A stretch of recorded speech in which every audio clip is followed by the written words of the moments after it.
ગુજરાતના એક શાંત અને એવડી જાગૃત ગામનું નામ હતું શિયાળ.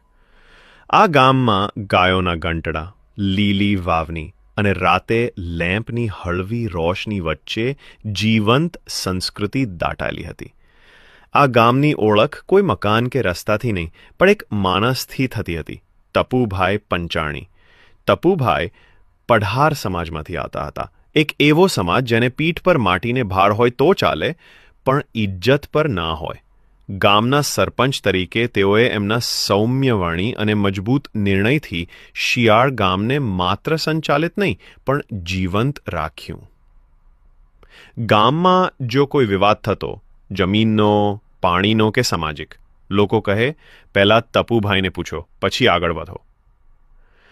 તેઓ ગામના દરેક પ્રસંગે હાજર રહે. કોઈના ઘરે લગ્ન હોય કે દુઃખદ પ્રસંગ, બાળકો માટે